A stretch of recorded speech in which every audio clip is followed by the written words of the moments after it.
विपक्षी दलों के साथ साथ अब पीएम नरेंद्र मोदी पर उनकी ही पार्टी के नेता निशाना साध रहे हैं। पूर्व केंद्रीय मंत्री अरुण शौरी ने पीएम नरेंद्र मोदी और उनके कामकाज के तरीकों पर बेहद तीखा हमला बोला है। शौरी ने मोदी सरकार को आर्थिक मोर्चे पर नाकाम करार दिया है। उन्होंने आरोप लगाया कि मोदी देश की अर्थव्यवस्था को ठीक से नहीं चला पा रहे हैं। उन्होंने कहा कि सरकार का ध्यान नीतियों को सही अंजाम तक पहुंचाने के बजाय सुर्खियां बटोरने पर ज्यादा है। शौरी ने कहा कि अल्पसंख्यकों पर हो रहे जुबानी हमलों पर पीएम की चुप्पी पर भी सवाल खड़े होते हैं। शौरी के मुताबिक बीजेपी को मोदी, अमित शाह और अरुण जेटली की तिकड़ी चला रही है। वहीं बीजेपी ने अरुण शौरी के दावों को बेबुनियाद करार दिया है। अरुण शौरी देश विदेश के मुद्दों पर अपनी बेबाक राय के लिए जाने जाते हैं। शौरी विश्व बैंक में भी काम कर चुके हैं और साथ ही वे योजना आयोग में भी सलाहकार रह चुके हैं। कुछ मित्र ऐसे भी होते हैं जो अच्छे दिनों में गेट क्रैश करके पार्टी में आने की कोशिश करते हैं और जब ये अटेम्प्ट फेल हो जाता है तो वो हॉस्टाइल हो जाते हैं। शौरी का नाम देश के जाने माने पत्रकारों में आता है। वे वाजपेयी सरकार के दौरान संचार, सूचना और प्रत्यक्ष निवेश जैसे मंत्रालयों की कमान संभाल चुके हैं। सीएम अखिलेश यादव ने आज लखनऊ के ताज होटल में समाजवादी आवास योजना की शुरुआत की। इस योजना के तहत मध्यम वर्ग के लोगों को सस्ते घर मिल सकेंगे। इस योजना में सस्ते मकानों की नीति के तहत आर्थिक रूप से पिछड़े वर्ग के लोगों को आवास उपलब्ध कराए जाएंगे। सीएम अखिलेश यादव ने योजना के प्रथम चरण में 10,000 मकानों के निर्माण कार्यक्रम की शुरुआत की। ये योजना किसी प्रदेश सरकार की तरफ से देश में पहली बार शुरू की जाने वाली योजना बताई जा रही है, जिससे शहरी इलाकों में सस्ते मकान लोगों को मिल सकेंगे। योजना के तहत 31 मार्च 2016 तक 1 लाख समाजवादी आवास बनाने का लक्ष्य रखा गया है। समाजवादी आवास योजना के तहत बनने वाले इन मकानों की कीमत 15 से 22 लाख रुपए के बीच होगी। प्रदेश के विकास प्राधिकरण और आवास विकास के साथ ही निजी प्रॉपर्टी डेवलपर्स को भी सस्ते मकान बनाने के लिए कहा गया है। इस योजना से जहां मध्यम वर्ग के लोगों का अच्छे घर का सपना पूरा होगा, वहीं कंपटीशन बढ़ने से प्राइवेट बिल्डर्स को भी कीमतें कम करनी पड़ सकती हैं। बीजेपी के राष्ट्रीय अध्यक्ष अमित शाह अध्यक्ष पद की कमान संभालने के बाद पहली बार देवभूमि उत्तराखंड के 1 दिवसीय दौरे पर 3 मई को देहरादून पहुंच रहे हैं। बीजेपी के राष्ट्रीय अध्यक्ष करीब 1 बजे जौलीग्रांट स्थित एयरपोर्ट पर पहुंचेंगे, जहां से वो मोटर मार्ग से होते हुए देहरादून के हाथीबड़ कला में सर्वे ऑफ इंडिया के सभागार में प्रदेश बीजेपी के पदाधिकारियों, कार्यकर्ताओं से रूबरू होंगे। साथ ही अमित शाह उत्तराखंड बीजेपी के सांसदों, विधायकों और पूर्व विधायकों के साथ साथ संगठन के कुछ अन्य तमाम नेताओं से रूबरू होते हुए कुछ अहम टिप्स भी देंगे। राष्ट्रीय अध्यक्ष अमित शाह जी का यहाँ पर आगमन बड़ा कीर्तिमान स्थापित करने के बाद हो रहा है। जब हमने अपनी घोषणा की थी कि हम 10-11 करोड़ मेंबर करेंगे, तब लोगों ने उसका मजाक का विषय बनाया था और वो असंभव बात हमने संभव करके बताई है। और अभी आने वाले और भी महत्वाकांक्षी कार्यक्रम की योजना उनके नेतृत्व में बनी है। अन्य राष्ट्रीय अध्यक्ष अमित शाह जी के आने से ऊर्जा का संचार होगा और भारतीय जनता पार्टी के कार्यकर्ता 2017 के लिए नई स्फूर्ति, नई संचार के साथ, नए उल्लास के साथ में जनता के बीच में जाएंगे। अब देखना होगा कि आगामी वर्ष 2017 के विधानसभा चुनाव में जीत का परचम लहराने के लिए बीजेपी के राष्ट्रीय अध्यक्ष का उत्तराखंड का ये दौरा कितना लाभदायक साबित होगा। प्रधानमंत्री के संसदीय क्षेत्र से स्वच्छ भारत अभियान को आगे बढ़ाने के लिए बीजेपी के प्रदेश अध्यक्ष लक्ष्मीकांत वाजपेयी वाराणसी पहुंच गए हैं। बीजेपी के सैकड़ों कार्यकर्ता प्रदेश अध्यक्ष के नेतृत्व में वाराणसी के सभी 84 घाटों पर स्वच्छता की अलख जगाएंगे। सुबह 8 बजे से सभी घाटों पर साफ सफाई की शुरुआत होगी।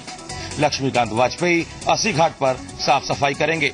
स्वच्छ भारत अभियान की शुरुआत करने के बाद प्रधानमंत्री नरेंद्र मोदी ने जून 2014 में वाराणसी से की थी।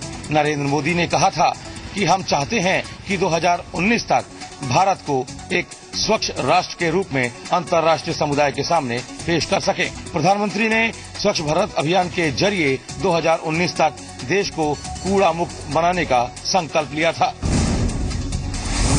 इसी बीच प्रदेश अध्यक्ष लक्ष्मीकांत वाजपेयी ने राज्य सरकार पर आरोप लगाया है कि उत्तर प्रदेश की सरकार स्वच्छ भारत अभियान को लेकर संजीदगी नहीं दिखा रही है और वो नहीं चाहती है कि स्वच्छ भारत अभियान सफल हो। उत्तर प्रदेश लोक सेवा आयोग की प्रारंभिक परीक्षा पहले से ही विवादों में रही है। इसको लेकर के इलाहाबाद हाई कोर्ट की लखनऊ बेंच और इलाहाबाद बेंच में अलग अलग याचिकाएं भी दायर की गई। याचिकाएं खारिज भी हुई। अब दोबारा से इलाहाबाद हाई कोर्ट में एक और याचिका दायर की गई है। इस याचिका में मुद्दा उठाया गया है कि जब परीक्षा में प्रश्न पत्र लीक हुआ था और पहला पर्चा रद्द कर दिया गया था, तो आखिर दूसरे पर्चे को मान्य क्यों किया गया। ऐसे में तमाम छात्रों की ये भी मांग है कि दोनों ही परीक्षा के प्रश्न पत्र रद्द किए जाएं और दोबारा से पूरी परीक्षा कराई जाए। द्वितीय प्रश्न पत्र के अलावा प्रथम प्रश्न पत्र की अब 10 मई को परीक्षा होनी है और इस सारे परीक्षा को लेकर के अब याचिका सुनवाई के लिए अदालत के सामने है। छात्रों का पक्ष भी काफी मजबूत है, क्योंकि पहले की परीक्षाओं में कोई भी पर्चा लीक होने पर पूरी परीक्षा को रद्द कर दिया जाता था। जो इसमें लीक करने वाले लोग पकड़े गए वो दोपहर में 2 बजे और शाम को 4 बजे। दैट मीन्स सेकेंड पेपर भी आपका प्रारंभ होने ही वाला था और पहला पेपर जब लीक हुआ, देयर इज नो गारंटी कि सेकेंड पेपर ना लीक हुआ हो। इस बार सवाल दूसरा है और इसीलिए छात्र बार बार आंदोलन करने को विवश हो रहे हैं। उत्तर प्रदेश में पंचायत का बेतुका और तुगलकी फरमान थमने का नाम नहीं ले रहा है। बुलंदशहर में एक पंचायत ने एक रेप पीड़ित लड़की को रेप के आरोपी के हाथ बेचने के लिए शर्मनाक सुझाव दिया है। घटना बुलंदशहर के गंगथला गांव की है, जहां शिव कुमार नाम के एक दबंग पर किसान की पत्नी से कई बार बलात्कार करने का आरोप है। इस मामले को लेकर पीड़ित परिवार पंचायत में जाने का फैसला लिया, जिसके बाद पंचायत ने ऐसा फरमान सुनाया जिसे सुनकर सभ्य समाज का शर्म सर से झुक जाएगा। पंचायत ने किसान को 1 लाख रुपए बतौर मुआवजा और 3.5 बीघा जमीन देने के बदले में अपनी पत्नी को दबंग शिव कुमार को बेच देने के लिए सुझाव दे डाला। इस फैसले को दोनों पक्षों ने स्वीकार भी कर लिया। बाद में शिव कुमार किसान को मुआवजा दिए बिना ही भाग गया। अब पीड़ित महिला को न तो उसका किसान पति स्वीकार कर रहा है और न ही आरोपी। पीड़ित महिला ने दबंग की धोखाधड़ी के खिलाफ पुलिस में शिकायत की है। कुमार के घर वाले घुसने दे रहे हैं घर में और नहीं गांव एग्रिया के रखने के लिए। शिव कुमार तो आज उसके पिताजी ने और उसके घर वालों ने वो गायब कर दिया यहाँ से। बलात्कार के आरोपी को शायद समय रहते सजा मिल भी जाए, लेकिन महिलाओं को खिलौना समझने वाले इन पंचायत के लोगों को सजा कब मिलेगी, ये कहना मुश्किल है। उधम सिंह नगर में एक 7 साल की बच्ची के साथ रेप का मामला सामने आया है। इस घटना के बाद इलाके में आक्रोश का माहौल है। घटना काशीपुर थाना क्षेत्र की है। रेप का आरोप बच्ची के मामा के दोस्त पर लगा है। आरोप के मुताबिक बीती रात जसवंत सिंह अपने दोस्त नरेश के साथ बच्ची के घर आया था। नरेश पर आरोप है कि उसने रात में बच्ची के साथ रेप किया और फिर मौके से फरार हो गया। बच्ची के गायब होने पर परिजनों ने पुलिस को सूचना दी। जांच पड़ताल शुरू हुई तो पुलिस ने बच्ची को बेहोशी की हालत में नहर के किनारे से बरामद किया। परिजनों की तहरीर पर पुलिस ने केस दर्ज कर लिया है। फिलहाल पुलिस आरोपी की तलाश कर रही है। सर एक मेहमान आए थे, तो साला आया था, साला के संग एक और था, वो आए थे, दोनों दारू पी हुए थे। साला तो खाना खाने लगा, जो जिसके साथ था वो बाहर बैठ कर लड़के चीज के भाग गया। फिर भाग गया तो सबने ढूंढा सुबह 3-4 बजे तक, नहीं मिला तो फिर सुबह मिली लड़की। बच्ची के साथ दुष्कर्म के आरोपी को पुलिस कब तक गिरफ्तार करती है, ये देखने वाली बात होगी। जरूरत है ऐसे दरिंदों पर सख्त कार्रवाई करने की, ताकि ऐसी मानसिकता रखने वाले लोगों को सबक मिल सके। बेरोजगार युवकों को विदेश में नौकरी दिलाने के नाम पर ठगी करने वाले गैंग के 10 लोगों को नोएडा पुलिस ने गिरफ्तार किया है। इनके कब्जे से 4 ऐसे लोगों को भी मुक्त कराया गया है जो विदेश में नौकरी दिलाने के नाम पर इन लोगों ने नोएडा के सेक्टर 45 में बंधक बनाकर रखे हुए थे। नोएडा पुलिस को उस वक्त बड़ी कामयाबी मिली जब विदेश में नौकरी दिलाने के नाम पर गैंग चलाने वाले 10 लोगों को पुलिस ने गिरफ्तार किया। पुलिस की पूछताछ के दौरान ये चीज निकल कर आई कि ये लोग हैदराबाद, पंजाब और उत्तर प्रदेश के साथ साथ नेपाल के भी काफी युवकों को विदेश भेजने के नाम पर ठगी कर चुके हैं और विदेश भेजने के बजाय युवकों को अपने घर में बंधक बनाकर या किराए पर लिए हुए मकानों में बंधक बनाकर रखा करते थे और इंटरनेट की मदद से विदेशी नंबर से कॉल कराकर उनके परिवार वालों को ये विश्वास भी दिला दिया करते थे कि वो विदेश में नौकरी कर रहे हैं और बची हुई रकम वापस ले लिया करते थे। इसके अलावा नोएडा पुलिस का कहना ये भी है कि इनके गैंग में कई तरीके के जो भी लोग हैं उसमें से कई खिलाड़ी भी हैं और पूरे देश भर में इनका नेटवर्क फैला हुआ है। विदेश के लोगों को भी ये नौकरी लगाने के नाम पर ठगी कर चुके हैं। फिलहाल इनके पास से 70,000 रुपए नगद और एक पिस्टल, उसके अलावा कई लैपटॉप पुलिस ने बरामद किए। पुलिस अधिकारियों का अब कहना है कि जल्दी इनके साथ जुड़े जो भी लोग हैं उनको गिरफ्तार करके पूरे गैंग का खुलासा कर दिया जाएगा। कानपुर में एक लड़की ने बीच सड़क एक मनचले की जमकर पिटाई कर दी। लड़की के मुताबिक ये शख्स उसका पीछा कर रहा था और उस पर कमेंट कर रहा था। घटना बादशाही नाका चौराहे की है। लड़की के मुताबिक चंद्र वर्मा नाम के शख्स ने उसका पीछा करते हुए कई बार दुपट्टा खींचने की कोशिश की। परेशान होकर लड़की ने मनचले की चौराहे पर धुनाई शुरू कर दी। सूचना मिलने पर पहुंची पुलिस आरोपी को थाने ले गई। पर जा रहे थे दुकान सामान खरीदने और इस टांगे वाले ने दुपट्टा खींच के बदतमीजी करी और पुलिस उसको बचा के ले गई। आप लोगों ने मारा उसे? हमने मारा, लेकिन हम जी भर के नहीं मार पाए। हम मारना चाहते थे ताकि वो जीवन में कभी किसी के साथ ऐसी बदतमीजी ना करे। किसने बचाया उसे? पुलिस वाले बचा के ले गए। जरूरत है ऐसे मंचलों पर पुलिस कड़ी कार्रवाई करे ताकि दोबारा किसी लड़की को तंग करने से पहले मंचले 100 बार सोचें। बरेली के घाटमपुर में सूदखोरों से परेशान एक किसान परिवार ने डीएम से इच्छा मृत्यु की मांग की है।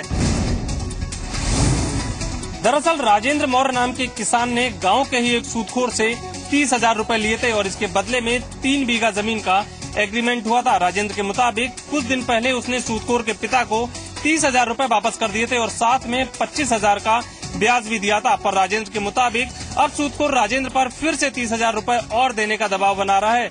इतना ही नहीं, किसान को जान से मारने की धमकी भी मिल रही है। इसी से परेशान होकर किसान ने डीएम से इच्छा मृत्यु की मांग की है। फिलहाल डीएम ने एडीएम को मामले का निस्तारण करने का निर्देश दिया है।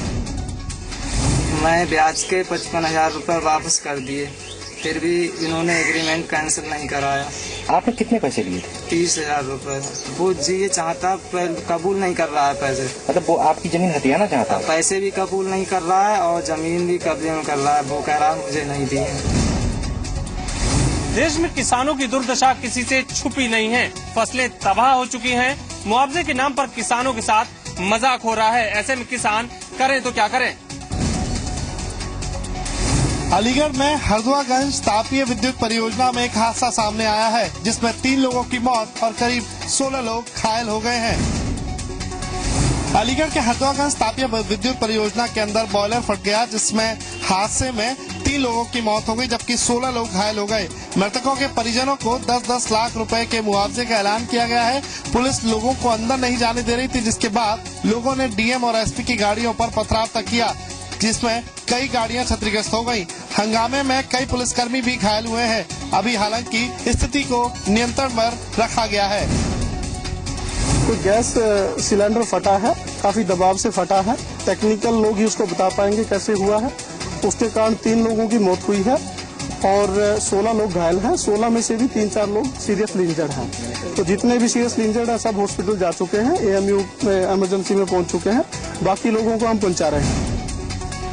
इस हादसे के बाद प्रशासनिक अधिकारियों की तरफ से एक टीम गठित की गई है और वो जांच कर रही है कि आखिरकार ये हादसा आखिरकार किन कारणों से सामने आया। गोरखपुर विश्वविद्यालय में छात्रों ने कुलपति के दफ्तर में जमकर हंगामा किया। छात्र हॉस्टल में व्यवस्था से नाराज थे। छात्रों का कहना था कि हॉस्टल में पानी की सुविधा नहीं मिल रही है।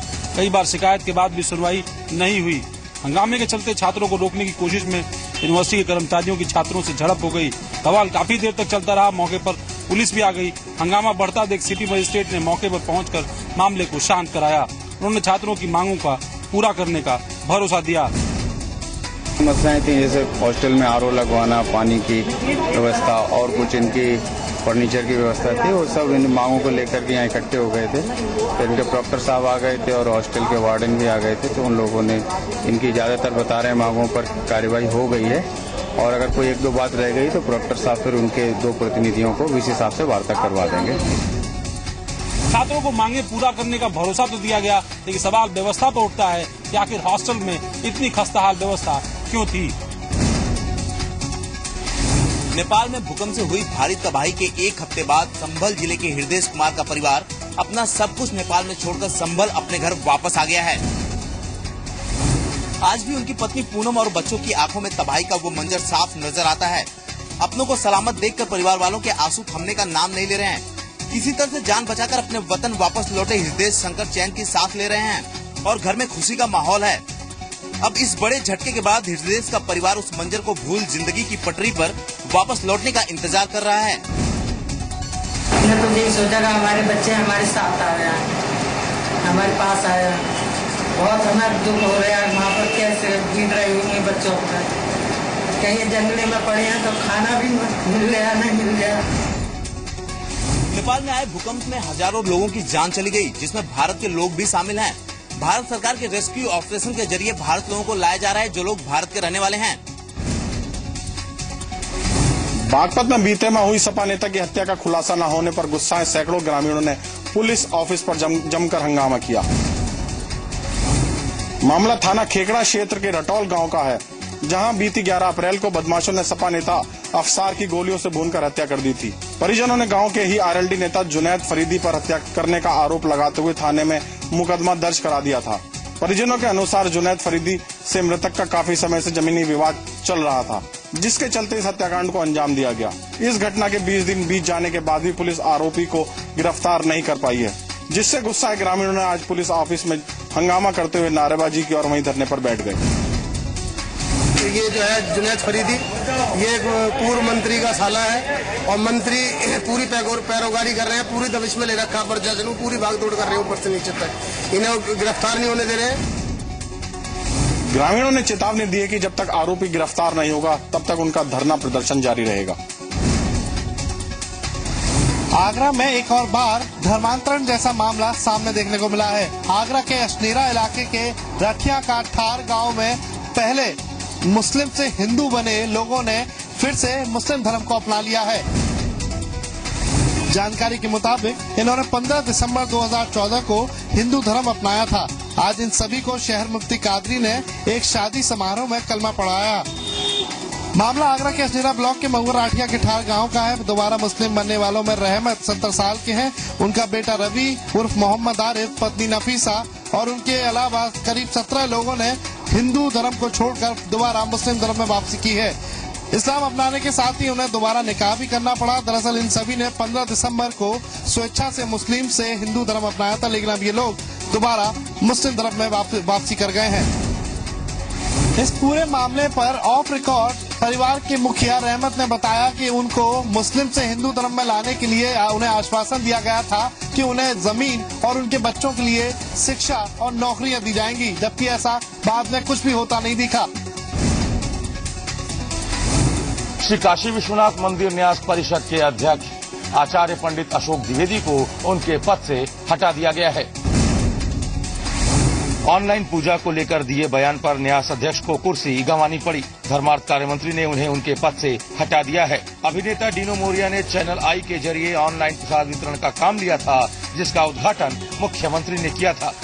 आचार्य द्विवेदी ने ऑनलाइन वितरण व्यवस्था को लेकर विवादास्पद बयान दिया, जिसके बाद उनसे स्पष्टीकरण मांगा गया था। स्पष्टीकरण से मंत्री संतुष्ट नहीं थे और अंततः उन्हें उनके पद से हटा दिया गया। उनसे कहा गया था मंदिर के विस्तारीकरण के लिए, मंदिर के सुंदरीकरण के लिए, और काम सब रुके पड़े हुए थे, काम बाधित हो रहे थे। इसलिए कार्य में अक्षम पाते हुए सरकार ने निर्णय लिया उनको हटाने का। आचार्य पंडित अशोक द्विवेदी की तरफ से फिलहाल कोई अधिकृत बयान नहीं आया है। चोरी के माल को OLX पर बेचने वाले गैंग के 3 लोगों को नोएडा पुलिस ने गिरफ्तार कर उनके कब्जे से भारी मात्रा में लैपटॉप और कंप्यूटर बरामद किए हैं। पुलिस की पूछताछ में ये भी निकल कर आया है कि येलो पेजेस और जस्ट डायल के साथ साथ OLX पर इन लोगों ने अपनी साइट तैयार की हुई थी और उसी के माध्यम से नोएडा और आसपास के इलाकों में चोरी किए हुए माल को OLX की मदद से बेचा करते थे। पुलिस की पूछताछ में ये भी निकल कर आया है कि अभी तक ये दर्जनों वारदातों को अंजाम दे चुके हैं और आज से पहले भी कई बार जेल जा चुके हैं। फैक्ट्रियों में, मोस्टली फैक्ट्रियों में और कुछ घरों में भी चोरी करते थे और इनका जो लक्ष्य होता था वो इलेक्ट्रॉनिक गुड्स होते थे, laptop, desktop, tabs, mobile phones, इन्हीं को ये चोरी करते थे। इस जो गैंग का सरगना है प्रेमचंद और टीटू, उसने अपने आप को टीटू स्क्रैपर्स एंड कॉन्ट्रैक्टर्स करके येलो पेजेस पर और जस्ट डायल पर रजिस्टर करा रखा है और OLX.com जो साइट है, जो ऑक्शन साइट है, उस पर भी रजिस्टर करा रखा है। फिलहाल पुलिस इनके अन्य साथियों की तलाश करने की बात कर रही है, लेकिन जिस तरीके से ये ऑनलाइन चोरी के माल को बेचा करते थे उससे कई सवाल जरूर खड़े होते दिख रहे हैं। शामली के कांदला थाने में आगजनी से लाखों का नुकसान हुआ है। लोगों के हंगामे के दौरान पुलिस फायरिंग में एक शख्स की मौत की भी खबर है। हालांकि पुलिस अधिकारी फायरिंग में मौत की खबर से इनकार कर रहे हैं। डीएम एसपी के साथ पीएसी और कई थानों की पुलिस बल मौके पर मौजूद है। आपको बता दें कि कल सहारनपुर की ट्रेन में 2 लोगों से बदसलूकी हुई थी और इसी के खिलाफ गांव के लोग प्रदर्शन कर रहे थे। इस दौरान गुस्साई भीड़ ने कांदला थाने पर पथराव किया और आग लगा दी, जिसके बाद भीड़ को हटाने के लिए पुलिस को फायरिंग करनी पड़ी थी। इस फायरिंग में एक शख्स की मारे जाने की खबर है। माहौल तनावपूर्ण देखते हुए इलाके में भारी संख्या में पुलिस बल को तैनात किया गया है।